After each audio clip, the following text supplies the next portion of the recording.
Hello friends, welcome to my YouTube channel Soul classes में आप सभी का एक बार फिर से स्वागत है।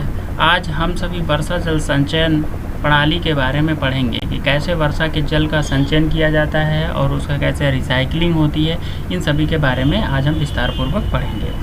तो हम कहते हैं कि चलते हैं, वीडियो को स्टार्ट करते हैं। स्टार्ट करने से पहले आप सभी को बता दें कि अगर आपने अभी तक हमारे चैनल को सब्सक्राइब नहीं किया है तो चैनल को सब्सक्राइब कर लें। तो वर्षा जल संचयन प्रणाली, वर्षा जल संचयन प्रणाली में देखिए क्या है कि एक आपको इस तरह से दिया गया है कि जैसे पेड़ है, ज़मीन है और उसके बाद है 2 फीट गहरा है, गड्ढा खोद दिया जाता है पीने के लिए स्वच्छ पानी, घर के लिए पानी फ़िल्टर करके बारिश का जो पानी होता है उसको रख लिया जाता है। और ज़मीन के अंदर कुआं, गाड़ी धोने और पेड़ को पौधों के लिए पानी यहाँ पे रख दिया जाता है फ़िल्टर करके। फिर यहीं से पानी जो है जाता रहता है। बारिश का पानी जो भी होता है उसे हमें इकट्ठा करके रख लेना चाहिए, तो पंप के ज़रिए निकाल करके हमें पेड़ पौधे इत्यादि में लगाना चाहिए। वर्षा जल संचयन, जिसे रेन वाटर हार्वेस्टिंग कहा जाता है, वर्षा के जल को किसी खास माध्यम से संचय करने या इकट्ठा करने की प्रक्रिया को कहा जाता है। विश्व भर में पेयजल की कमी एक संकट बनती जा रही है और वैज्ञानिकों का मानना है कि सन 2050 तक पानी के लिए तीसरा विश्व युद्ध होना स्वाभाविक है। इसका कारण पृथ्वी के जल स्तर का लगातार नीचे जाना भी है, जिसके लिए अधिशेष मानसून अपवाह जो बहकर सागर में मिल जाता है उसका संचयन और पुनर्भरण किया जाना आवश्यक है ताकि भूजल संसाधनों का संवर्धन हो पाए। अकेले भारत में ही व्यवहार्य भूजल भंडारण का आकलन 214 बिलियन घन मीटर BCM के रूप में किया गया है, जिसमें से 160 BCM की पुनः प्राप्ति हो सकती है। इस समस्या का एक समाधान जल संचयन है।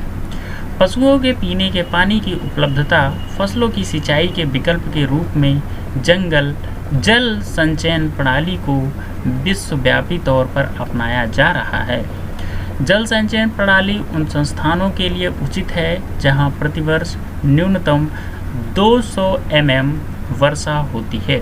इस प्रणाली का खर्च 400 वर्ग इकाई में नया घर बनाते समय लगभग 1200 से 1500 रुपये मात्र खर्च आता है। उपयोग क्या है?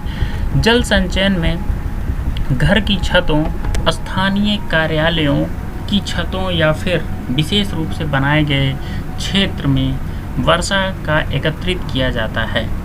इसमें 2 तरह के गड्ढे बनाए जाते हैं। एक गड्ढा जिसमें दैनिक प्रयोग के लिए जल संचयन किया जाता है और दूसरे का सिंचाई के काम में प्रयोग किया जाता है, जैसे पेड़ पौधे हुए या फिर खेतों की सिंचाई हुई या गमलों वगैरह में पानी डालना हुई, इस तरह की चीज़ें हुई। दैनिक प्रयोग के लिए पक्के गड्ढों को सीमेंट व ईंट से निर्माण करते हैं और इसकी गहराई 7 से 10 फीट व लंबाई और चौड़ाई लगभग 4 फीट होती है।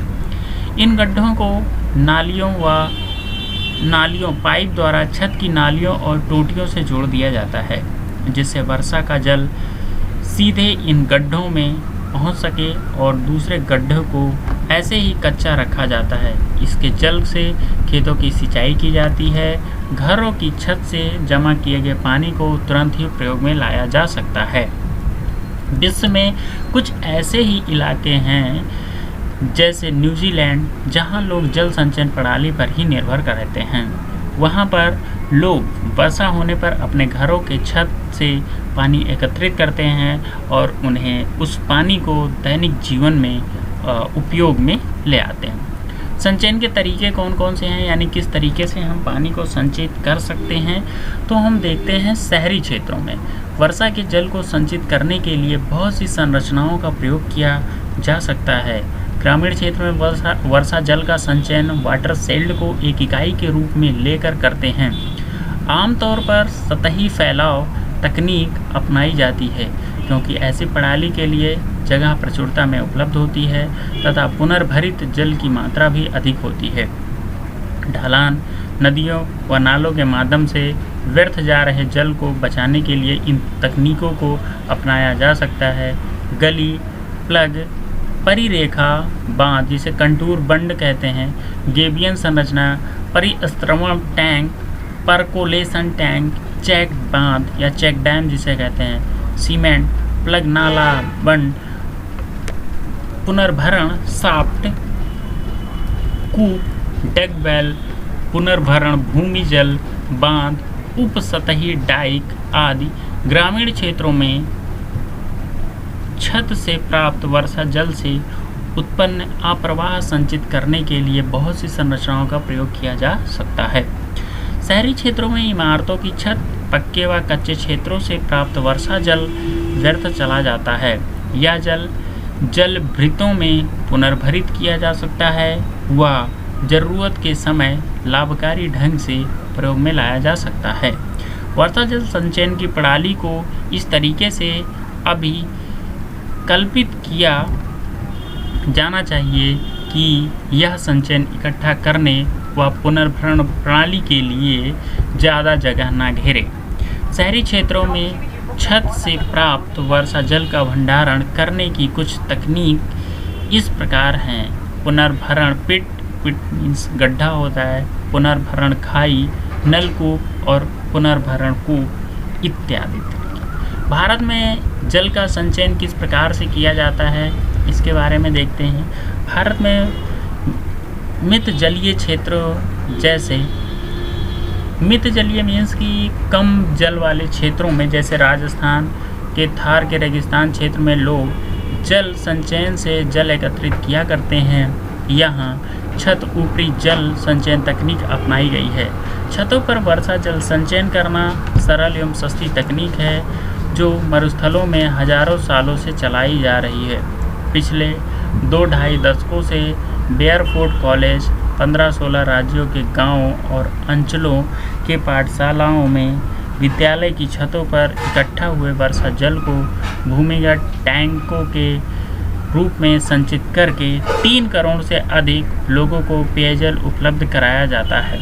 यह कॉलेज इस तकनीक को मात्र वैकल्पिक ही नहीं बल्कि अस्थायी समाधान के रूप में विस्तार कर रहा है। इस संरचना से 2 उद्देश्य पूर्ण होते हैं। पहला क्या है, पेयजल स्रोत विशेषतः शुष्क मौसम के समय में 4 से 5 माह तक पेयजल की समस्या दूर हो जाती है। दूसरा है स्वच्छता सुविधाओं में सुधार के लिए साल भर जल का प्रावधान होता है।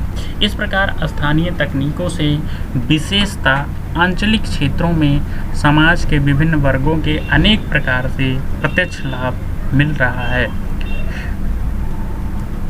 इस प्रकार से आज हम यहीं तक पढ़ेंगे, मिलेंगे अगली वीडियो में। तब तक के लिए धन्यवाद।